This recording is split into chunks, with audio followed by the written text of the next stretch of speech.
Hello friends, welcome to MH education lab. তো আজকে আমরা কি শুরু করছি? আজকে আমরা শুরু করছি আমাদের জেনারেল স্টাডিজ বা জেনারেল সায়েন্সের যে প্রিভিয়াস ইয়ারের কোশ্চেনের সিরিজ, সেইটা আজকে শুরু করছি। আজকে হচ্ছে আমাদের সেট 1।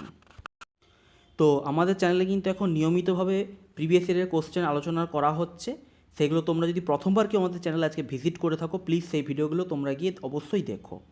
এবং আমি তোমাদের সঙ্গে কী আলোচনা করব? আমি তোমাদের সঙ্গে জেনারেল সায়েন্স 2000 থেকে 2020 অবধি বিগত 20 বছরে WBCS প্রিলিতে যত জেনারেল সায়েন্সের উপর কোশ্চেন এসেছে, সমস্ত কোশ্চেন উইথ ডিটেলড সলিউশন আমি তোমাদের সঙ্গে আলোচনা করব।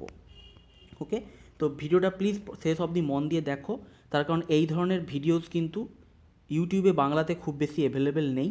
যে প্রিভিয়াস ইয়ারের কোশ্চেন খুব ভালো করে ডিটেলস সলিউশনসও আলোচনা করা হচ্ছে, এবং বুকও কিন্তু সেরকমভাবে অ্যাভেলেবেল নেই। যে বইগুলো আছে বইগুলোতে কিন্তু সমস্ত সলিউশন ঠিকঠাক দেওয়া নেই, বুক কিন্তু ভালো অ্যাভেলেবেল নেই। এইটার সলিউশনে প্রচুর ভুলভ্রান্তি আছে, কিন্তু আমাদের এখানে সমস্ত সলিউশন তোমরা ঠিক পাবে। কোথাও যদি তোমাদের কোনো সমস্যা হয় তোমরা কমেন্ট করে জানাতে পারো যে স্যার এই কোশ্চেনে আমাদের ডাউট হচ্ছে। তার সঙ্গে সঙ্গে তোমরা জয়েন করতে পারো আমাদের WBCS-এর মেগা মক টেস্ট সিরিজ, যেখানে WBCS প্রিলিম 2021-কে টার্গেট করে টোটাল 818টা টেস্টের আমাদের সেট নিয়ে আসা হয়েছে। এবং আমাদের এই মুহূর্তে ব্যাচ 3, যেটা হচ্ছে আমাদের লাস্ট ব্যাচ, সেটার কিন্তু এনরোলমেন্ট চলছে। তোমরা প্লিজ এনরোল করে নাও। 2টো ব্যাচ অলরেডি ফিল আপ হয়ে গেছে, লাস্ট ব্যাচ আমাদের চলছে এখন। যত তাড়াতাড়ি সম্ভব নিজেদেরকে এনরোল করো। ডিটেল ডেসক্রিপশানের জন্য এবং আমাদের পেমেন্ট লিঙ্কের জন্য কিন্তু আমাদের ভিডিও ডেসক্রিপশান সেকশানে তোমরা দেখতে পারো। আজকে ভিডিওটা শুরু করা যাক। ওকে, সো প্রথম কোশ্চেনটা হচ্ছে, if there were no atmosphere the earth would have been. অর্থাৎ বলা হচ্ছে যদি ধরে নেওয়া হয়েছে আমাদের পৃথিবীর বায়ুমণ্ডল না থাকতো, তাহলে আমাদের পৃথিবীর টেম্পারেচার বা ওয়েদার কীরকম হতো, এইটার প্রশ্ন করতে চাইছে। তো অপশানসগুলো তোমরা দেখতে পাচ্ছ। এখানে তোমাদের সঠিক উত্তর কী হবে? সঠিক উত্তর হয়ে যাবে ফ্রেন্ড, সঠিক উত্তর হবে আমাদের option D, very cold. Very cold উত্তর হবে। তার কারণ কি? তার কারণ হচ্ছে অ্যাটমসফিয়ার যদি না থাকে, তার মানে আমাদের যে ওজোন লেয়ার, সেই ওজোন লেয়ারটা কি থাকবে না। অ্যাটমসফিয়ার না থাকা মানে আমাদের ওজোন লেয়ারটাও থাকবে না। ওজোন লেয়ার কি করে থাকে? ওজোন লেয়ার হচ্ছে আমাদের, এটা যদি পৃথিবীর সারফেস হয়, ওজোন লেয়ার কি থাকে? পৃথিবীর সারফেসের উপরে একটা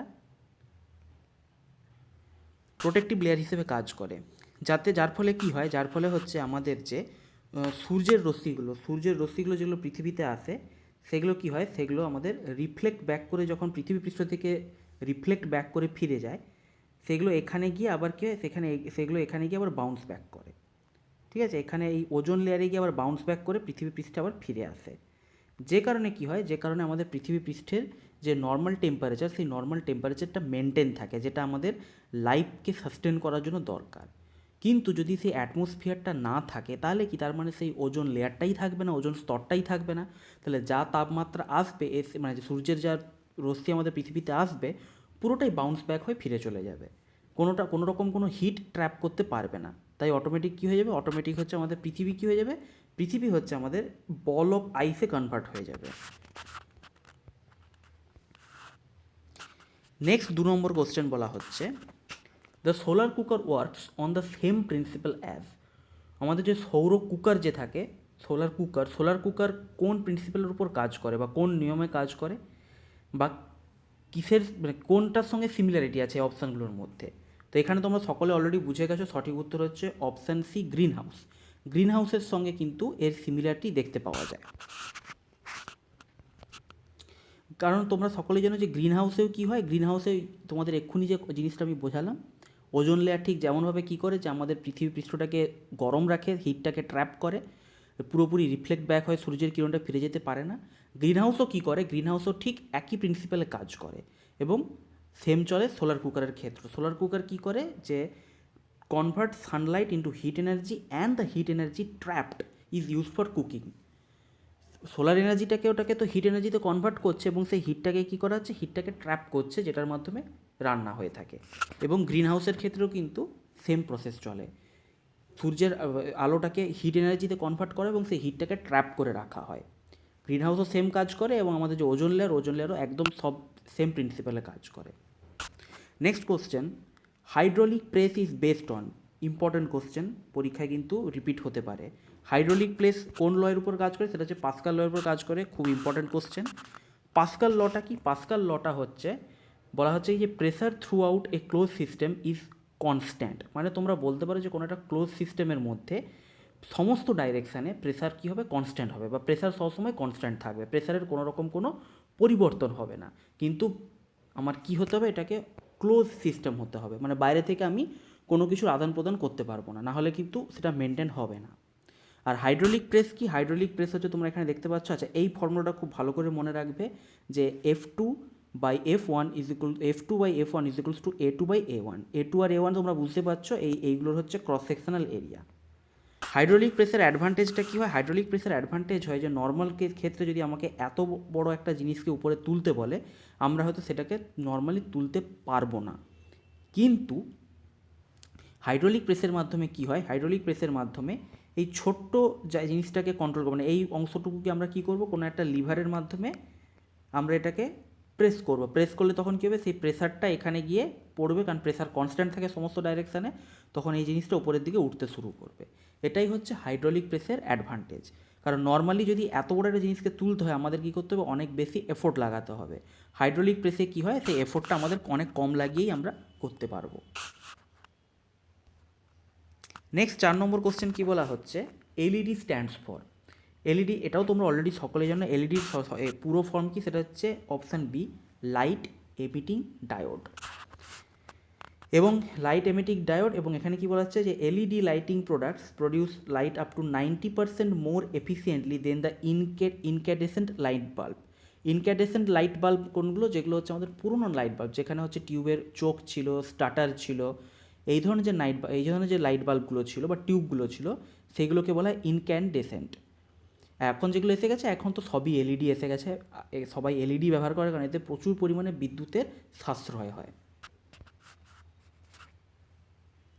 5 নম্বর কোশ্চেন অনেকবার রিপিট হয়েছে, যে কোনো সময় রিপিট হতে পারে, এটা আশা করি তোমরা সকলে অলরেডি এটা মুখস্থ করে রেখেছো, যে সেলসিয়াস এবং ফারেনহাইট স্কেলে যে রিডিং হয় সেটা কোন টেম্পারেচারের সমান হয়, এটা হচ্ছে -40°C টেম্পারেচার, বা ফারেনহাইট যা বলবে।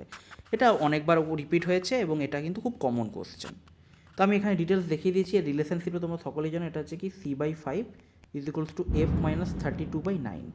এই ফর্মুলাটাকে কী করেছে, একটু মডিফাই করে এই দুটো ফর্মুলা বের করা হয়েছে, যে সরাসরি যদি ফারেনহাইটকে আমার সেলসিয়াসে কনভার্ট করতে, তাহলে কী করতে, অথবা সেলসিয়াসকে ফারেনহাইটে কনভার্ট করতে গেলে কী করা যাবে, সেটাকেই মডিফাই করা হয়েছে।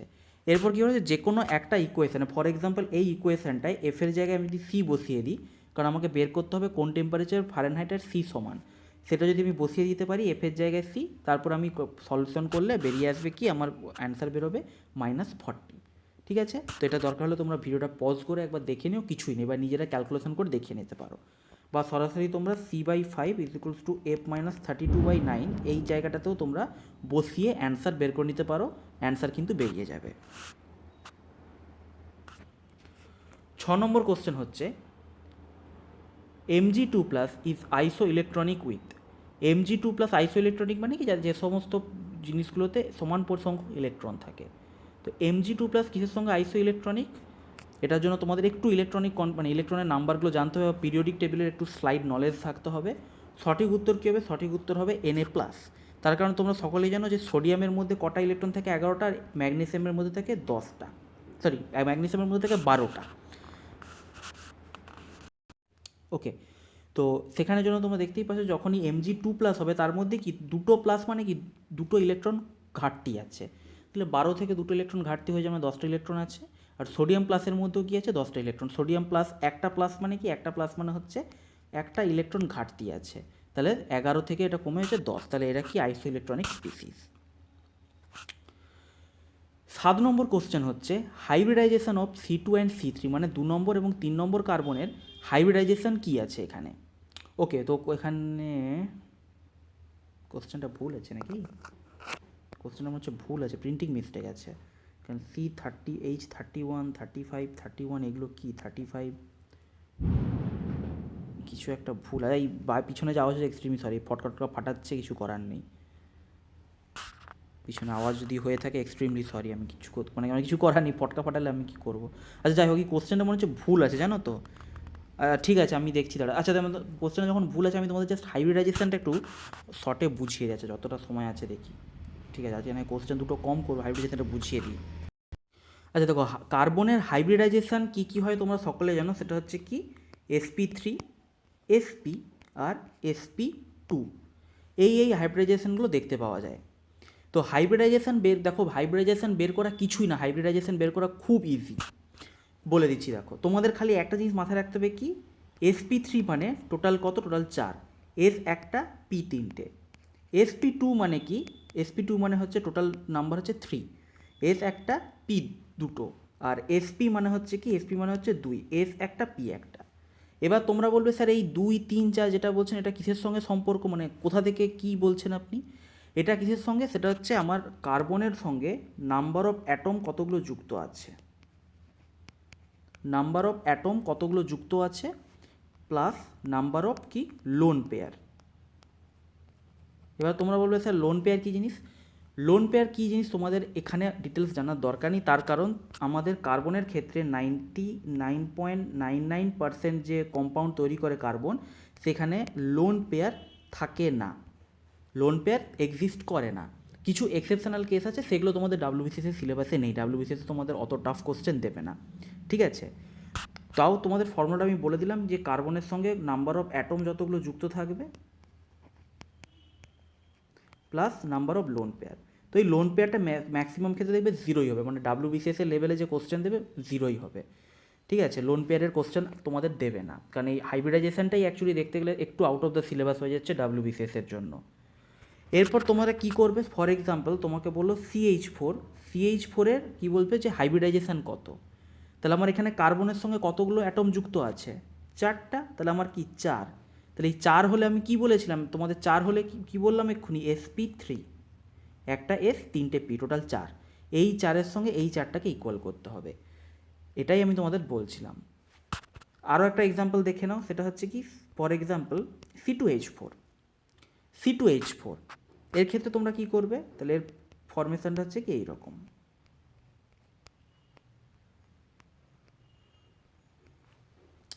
তাহলে এখানে হচ্ছে আমার কি যে C2H4 যে বললাম, তাহলে এখানে আমি এবার তোমাকে একটা দেখতে হবে যে একটা কার্বনের সঙ্গে, একটা কার্বনের সঙ্গে তুমি দেখতে হবে, সবগুলো একসঙ্গে ধরলে হবে না।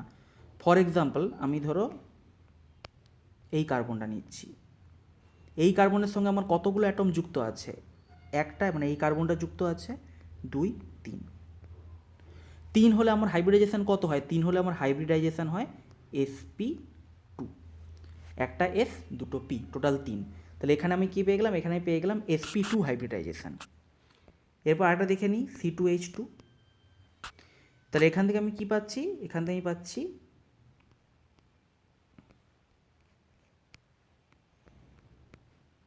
তাহলে এখানে যদি আমি কোনো একটা পার্টিকুলার কার্বনকে ধরি, তার সঙ্গে আমার কতগুলো অ্যাটম যুক্ত আছে, এই একটা কার্বন, এই একটা হাইড্রোজেন, 2টো অ্যাটম যুক্ত আছে, 2টো অ্যাটম যুক্ত থাকলে কী হয় হাইব্রিডাইজেশন, sp, একটা s একটা p, sp হাইব্রিডাইজেশন। এইভাবে হচ্ছে বের করা হয়। এরপরে তোমাদের বলে দিচ্ছি, দেখো তোমরা কিছু কিছু ক্ষেত্রে একটা জিনিস দেখবে, অনেকে শর্টকাট মেথড হিসেবে বলে দেয় যে সিঙ্গেল বন্ড হলেই কি হয় sp3, ডাবল বন্ড হলে sp2, আর ট্রিপল বন্ড হলে sp। এইরকমভাবে দেবে, অনেকে শর্টকাট মেথড বলে দেয়, কিন্তু এই মেথডটা মনে রাখবে না, কারণ এই মেথডের কিছু এক্সেপশনাল কেস আছে, এই মেথডে তোমরা যদি সবসময় করতে যাও তাহলে কি হবে, তাহলে সমস্যা হয়ে যাবে। ফর এক্সাম্পল কার্বন ডাইঅক্সাইড, এবার কার্বন ডাইঅক্সাইডে তুমি যদি কেমিক্যাল ফরমেশন দেখো, তোমরা কি দেখবে,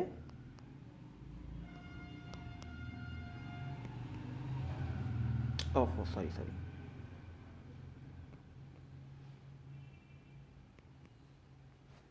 এবার এখানে তোমরা যদি নর্মাল দেখো, তোমরা কি বলবে যে এখানে কি আছে, এখানে আছে আমার ডাবল বন্ড মানে আমার কি হবে, ডাবল বন্ড মানে হবে আমার sp2, এটাই নর্মাল হবে, কিন্তু না, এটা ভুল।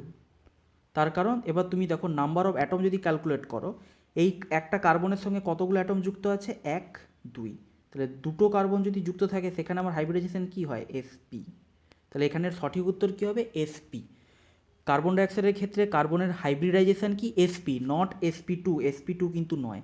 সেই কারণে বলছি যে এই রকম মানে ওই ফর্মুলাটা তোমরা ওখানে ইউজ করতে যেও না, যে সিঙ্গেল বন্ড হয়ে গেলে sp3, ডাবল বন্ড হয়ে গেলে sp2, ট্রিপল বন্ড হয়ে গেলে sp, ওইটা করতে যেও না, যেটা তোমাদের এখানে দেখালাম। শুধু ওই একটা কার্বনের সঙ্গে কতগুলো নাম্বার অফ অ্যাটম যুক্ত আছে ওইটা ক্যালকুলেট করে নেবে, ক্যালকুলেট করে নিয়ে তোমরা হাইব্রিডাইজেশন বের করে নিতে পারবে। আর এগেন যেটা বলছি, ফর্মুলাতে লোন পেয়ার থাকে, কিন্তু লোন পেয়ারের কোশ্চেন তোমাদের দেবে না, তার কারণ লোন পেয়ার কিন্তু তোমাদের মানে সিলেবাসের মধ্যে নেই। লোন পেয়ার কাদের মধ্যে থাকে বলো তো? ফর এক্সাম্পল আমি বলছি কার্বিন, ঠিক আছে, কার্বিন বলে না দেখো লোন পেয়ার কীরকম ক্ষেত্রে থাকে, ফর এক্সাম্পল বলছি CCl2, CCl2 এর ক্ষেত্রে কী থাকে, এই যে দুটো কার্বন, দুটো হচ্ছে ইলেকট্রন মুক্ত অবস্থায় আছে, এইটাকে কি বলে, এইটাকে বলে লোন পেয়ার। তাহলে এখানে যদি এর হাইব্রিডাইজেশন বের করতে বলে তোমার কি হবে, যে আমার অ্যাটম যুক্ত আছে কত, সেটা হচ্ছে দুটো ক্লোরিন যুক্ত আছে, তাহলে 2, আর লোন পেয়ার কটা আছে, একটা, 1, টোটাল 3। তাহলে এখানে আমার হাইব্রিডাইজেশন কী হয়ে যাবে, হাইব্রিডাইজেশন হয়ে যাবে sp2। এটা কি, এটা হচ্ছে আমার লোন পেয়ারের এক্সাম্পল। এগুলো হচ্ছে আমার লোন পেয়ারের এক্সাম্পল, কিন্তু এই লোন পেয়ারের এক্সাম্পল তোমাদের পরীক্ষায় দেবে না। তোমাদের দিলে কি হবে বলো তো, তোমাদের দিলে দেখবে এরকম জাস্ট সিঙ্গেল চেন হিসাবে তোমাদের কোশ্চেন দেবে, যদিও এই কোশ্চেনটা এখানে ভুল আছে যে কারণে আমি তোমাদের করাতে পারলাম না, কিন্তু তোমরা কিন্তু এখান থেকে দেখে নিতে পারবে। মানে যে কোনো কার্বন যদি 2 নম্বর 3 নম্বর যত বলবে কার্বন, সেই কার্বনটা তোমরা কি করবে, কার্বনটাকে তোমরা দেখে নেবে যে সেই কার্বনের সঙ্গে কতগুলো অ্যাটম যুক্ত আছে, অ্যাটম যুক্ত থেকে তোমরা বের করে নিতে পারো যে তার হাইব্রিডাইজেশন কী। আর যদি কিছু উল্লেখ করে না দেওয়া থাকে, তাহলে নাম্বারিংটা সবসময় কী করবে, লেফট সাইড থেকে শুরু করবে, ঠিক আছে, লেফট সাইড থেকে, মানে এটা কার্বন 1, এটা কার্বন 2, এটা কার্বন 3, এটা কার্বন 4, এইভাবে লেফট সাইড থেকে নাম্বারিং শুরু করবে। জেনারেলি নাম্বারিংটাও করে দেওয়া থাকে, এখানে কিছু একটা গন্ডগোল করেছে।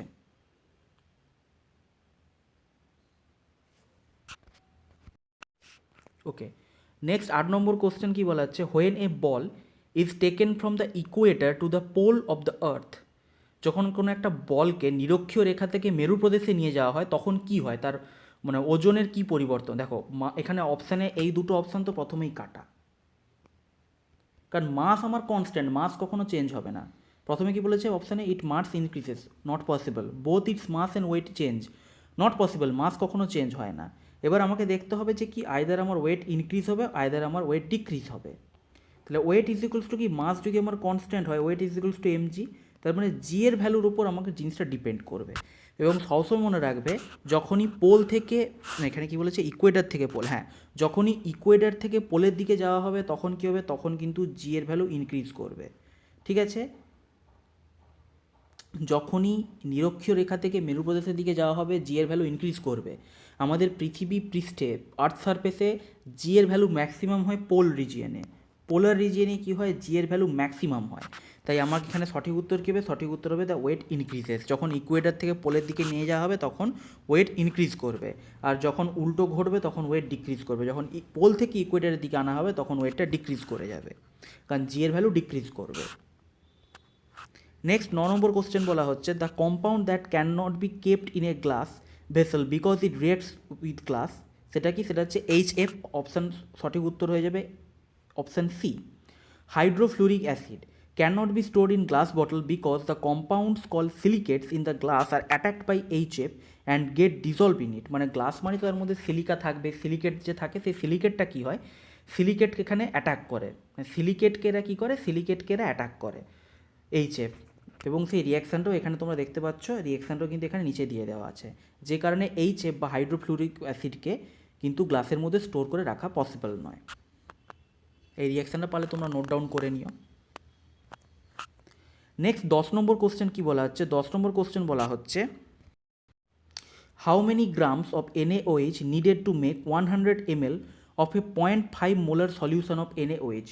বেশ ভালো কোশ্চেন, কিন্তু দেখতে সহজ, কিন্তু কোশ্চেনটা কিন্তু একটু কনফিউশন করে দিতে পারে। আচ্ছা, সঠিক উত্তর হচ্ছে অপশানে, তোমরা দেখতেই পাচ্ছ এটা ভুল করে অ্যান্সারটা বোল্ড রয়ে গেছে, এক্সট্রিমলি সরি, ঠিক আছে। তো সলিউশনটা দেখে নেওয়া যাক। দেখো সলিউশনটা আমি তোমাদের জিনিসটা বলে দিচ্ছি। প্রথমত তাহলে তোমাকে যদি মোলার সলিউশন মানে মোলার, এখানে বেসিক্যালি কী জানতে চেয়েছে বলো তো, বেসিক্যালি এখানে তোমার ওই মোলার কনসেন্ট্রেশনটা বের করতে হবে। তো এখানে যদি তোমার 1 মোল NaOH বানাতে হয়, তাহলে 1 মোল NaOH এর মধ্যে কত তার ওয়েট, অ্যাটমিক ওয়েট কত হবে, 1 মোল NaOH সমান কত গ্রাম হবে, এটা হচ্ছে সোজা কথা, কত গ্রাম হবে। তো NaOH তোমরা সকলে সবসময় জানবে যে 40 গ্রাম NaOH ইজ ইকুয়ালস টু 1 মোল। এখানে সোডিয়াম এবং অক্সিজেন হাইড্রোজেন সবই দিয়ে দেওয়া হয়েছে, ঠিক আছে, তোমরা এখানে নিজেরা বের করে নিতে পারবে। তো 40 গ্রাম NaOH সমান যদি 1 মোল হয়, তাহলে আমার 0.5 মোলের জন্য আমার কত লাগবে? 20 গ্রাম। এরপরে কোশ্চেনটা যেখানে ম্যাক্সিমাম স্টুডেন্ট কী করবে, যে 0.5 ml সলিউশন বানাতে বলেছে, ঠিক আছে, তাহলে কত লাগবে? 20 গ্রাম করে 20 দাগ দিয়ে চলে যাবে উত্তর, ঠিক আছে, 20 গ্রাম দাগ দিয়ে চলে যাবে উত্তরটা। কিন্তু এখানে একটা ক্যাচ আছে, এখানে তোমরা একটা জিনিস কি নোটিস করে দেখেছো? ও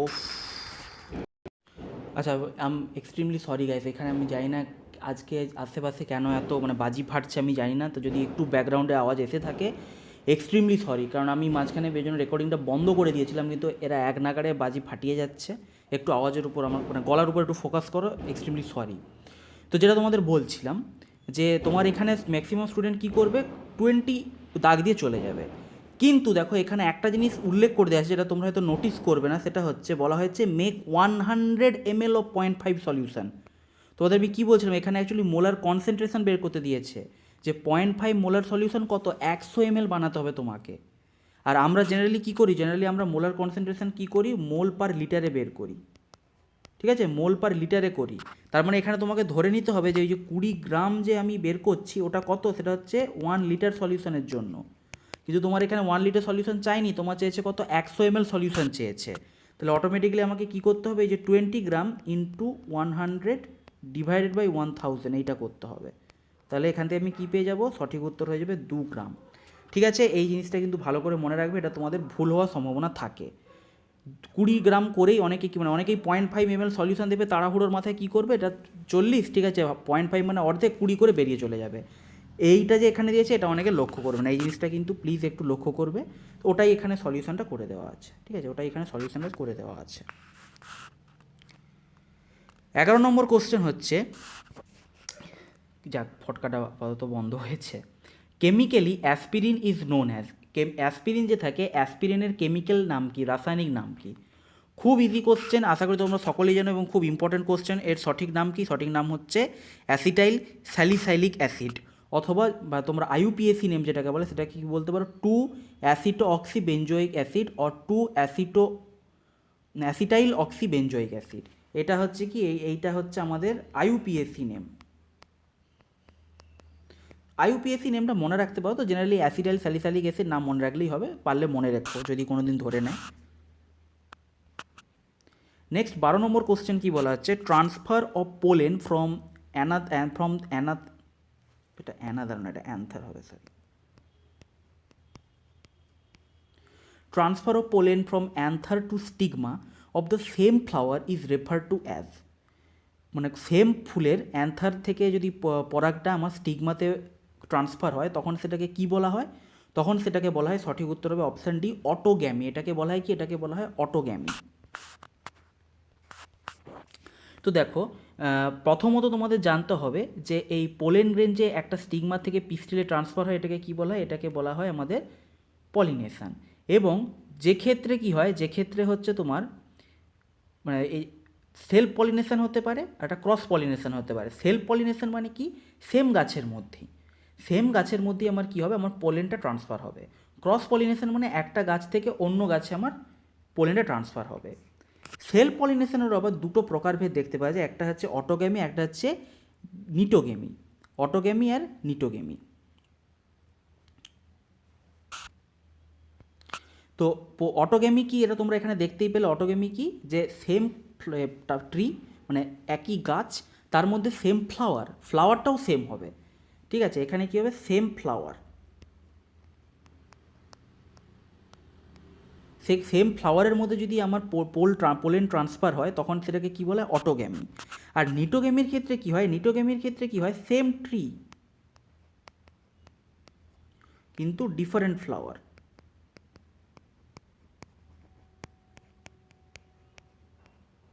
ঠিক আছে, সেম ট্রি ডিফারেন্ট ফ্লাওয়ার। দেখো সেটাই বলা আছে যে transfer of pollen grains from the anther of one flower to the stigma of another flower of same plant, ঠিক আছে, প্ল্যান্টটা সেম হবে, ফ্লাওয়ারটা ডিফারেন্ট হবে, is called geitonogamy. The transfer involves an agent of pollination, genetically it is similar to autogamy since the pollen grains come from the same plant. Genetical কোনো পার্থক্য হয় না, কিন্তু এটাকে দুটো ভাগে ভাগ করা আছে, একটা হচ্ছে অটোগেমি, একটা হচ্ছে নিটোগেমি। নেক্সট 13 নম্বর কোশ্চেন, খুবই easy question, the pyrimidine bases in DNA are, খুবই সোজা কোশ্চেন, এটা তোমরা পারলে এটা আমি হোমওয়ার্ক দিয়ে দিলাম, কমেন্ট সেকশনে জানাবে, খুব ইজি কোশ্চেন। 14 নম্বর কোশ্চেন বলা হচ্ছে which one of the following is the natural auxin. ঠিক আছে, ন্যাচারাল অক্সিন বা প্রাকৃতিক অক্সিন কোনটা, এগুলোর মধ্যে এখানে সঠিক উত্তর কী হবে, সঠিক উত্তর হবে আমার option B, indole acetic acid. সঠিক উত্তর হচ্ছে ইন্ডোল অ্যাসিটিক অ্যাসিড। এটা হচ্ছে কি, এটা হচ্ছে এক ধরনের গ্রোথ প্রমোটার, উদ্ভিদের গ্রোথ হতে সাহায্য করে ইন্ডোল অ্যাসিটিক অ্যাসিড, এবং এটা হচ্ছে ন্যাচারাল। এছাড়া কিছু আর্টিফিশিয়াল অক্সিন আছে, সেগুলো কি, সেগুলো হচ্ছে, ও না তার আগে বলে দিই যে অন্যান্য যে natural, several other natural auxins found in the plants are indole ethanol, indole acetaldehyde, indole acetol nitrate, হচ্ছে তোমার ফিনাইল অ্যাসিটিক অ্যাসিড বা NaR। সিনথেটিক অক্সিন কোনটা, সেটা হচ্ছে NaA বা ন্যাপথালিন অ্যাসিটিক অ্যাসিড। NaAটা হচ্ছে কি, এটা হচ্ছে সিনথেটিক অক্সিন, বাকি এগুলো সব ন্যাচারাল অক্সিন। এবং এটাকে কি করা হয়, এটাকে হচ্ছে রুটিং এজেন্ট হিসেবে ইউজ করা হয়, মানে কলম তৈরির ক্ষেত্রে, কলম চারা তৈরি করে যাতে তাড়াতাড়ি তার শিকড় বেরোয়, সেক্ষেত্রে কী করা হয়, NaAটাকে অ্যাপ্লাই করা হয়ে থাকে। 15 নম্বর কোশ্চেন, এগেন খুব important question, during cell division DNA synthesis takes place in, খুব কমন কোশ্চেন, এই কিছুদিন আগে তোমাদের আমি সেল ডিভিশন পড়িয়েছিলাম। সঠিক উত্তরের কী হবে, সঠিক উত্তর হবে ইন্টারফেজ। ইন্টারফেজের মধ্যে যে এস ফেজের মধ্যে কী হয়, ডিএনএ সিনথেসিস হয়, ওইখানে গিয়ে ডিএনএর অ্যামাউন্টটা 2C থেকে বেড়ে কী হয় 4C হয়ে যায়, কিন্তু নাম্বার অফ ক্রোমোসোম আনচেঞ্জ থাকে, 2N-কে 2N-ই থাকে, তার কোনো পরিবর্তন হয় না। তো ফ্রেন্ডস, আজকে ক্লাসটা আমি এখানেই শেষ করছি। আমি অ্যাকচুয়ালি আরও কিছু কোশ্চেন তোমাদের করাবো ভেবেছিলাম, কিন্তু আমাদের সময় হয়ে গিয়েছে। আর তোমাদের যেহেতু হাইব্রিডাইজেশনটা বোঝাচ্ছিলাম, হাইব্রিডাইজেশনটা বোঝাতে একটু টাইম লাগলো। তো যাই হোক, হাইব্রিডাইজেশনটা তোমরা আশা করি বুঝতে পেরেছো। আর হাইব্রিডাইজেশনে তোমরা দরকার হলে আরও কিছু কোশ্চেন প্র্যাকটিস করে দেখো যদি তোমাদের কোনো সমস্যা হয়ে থাকে। ওকে, তো আজকে ক্লাসটা এখানেই শেষ করলাম। আশা করছি তোমাদের ক্লাসটা ভালো লেগেছে। যদি কোনো ডাউট হয় প্লিজ কমেন্ট সেকশানে জানাবে যে এই জায়গাটা তোমাদের ডাউট ছিল, আমি তোমাদের ডাউট ক্লিয়ার করে দেবো। আর বন্ধুদের সঙ্গে প্লিজ ভিডিওটা শেয়ার করো, কারণ এরকমভাবে ভালোভাবে কিন্তু ডিটেল এক্সপ্লেনেশন সহ প্রিভিয়াস ইয়ারের কোশ্চেন কিন্তু অন্য কোথাও আলোচনা করা হচ্ছে না। নেক্সট দিন আবার একটা সেটে তোমাদের সঙ্গে দেখা হবে। Thank you, have a nice day, and please do subscribe MH education lab, আর বেল আইকনটা প্রেস করে দাও যাতে এই চ্যানেলে আপলোড হওয়া বিভিন্ন ভিডিও নোটিফিকেশানসগুলো তোমরা পেতে পারো। বাই।